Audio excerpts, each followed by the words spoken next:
Comment utiliser la substitution trigonométrique afin de pouvoir calculer l'intégrale de sinus de 3x multiplié par sinus de 5x?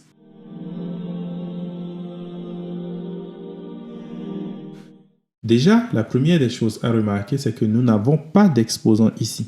Lorsque nous n'avons pas d'exposant, tout ce qu'il faut faire, c'est juste simplement de linéariser. C'est-à-dire de pouvoir réécrire ceci comme étant une somme au lieu d'un produit. Donc, on va utiliser l'une des formules de linéarisation, de transformation d'un produit en une somme. J'ai un petit champ que j'utilise souvent afin de pouvoir retrouver les formules de transformation de somme en produit dans le cas où je les ai oubliées. Cela me dit simplement que si je veux calculer sinus de A plus sinus de B, sinus de A moins sinus de B, cosinus de A plus cosinus de B, cosinus de A moins cosinus de B. Ceci, c'est égal à quoi? C'est égal à 2, 2, 2 et 2. Et maintenant, comment est-ce que je le retrouve? J'utilise ma petite chanson qui me dit simplement l'ombre du sycomore fut fatale à ma cousine.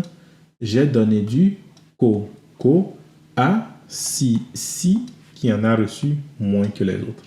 Et à partir de là, on a retrouvé des sinus et des cosinus partout. Et qu'est-ce qui se retrouve au milieu?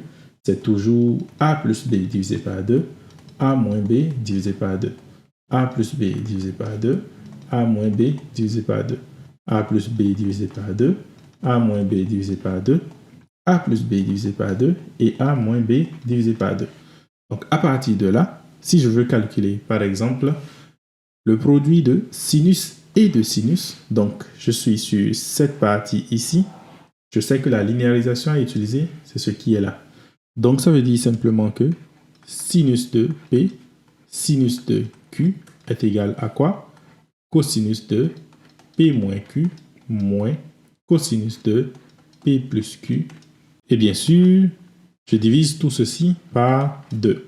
Donc, ça veut dire simplement que si je veux calculer l'intégrale de sinus de 3x, sinus de 5x dx, c'est simplement égal à 1/2 de l'intégrale de cosinus de la différence des deux, c'est égal à moins 2x, et ensuite moins cosinus de la somme des deux, c'est égal à 8x, tout ça dx.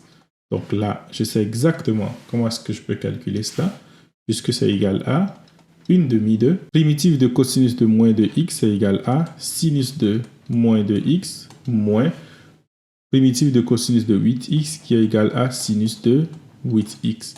Et tout ceci plus une constante, bien évidemment. Et ça, c'est le résultat auquel on s'attendait.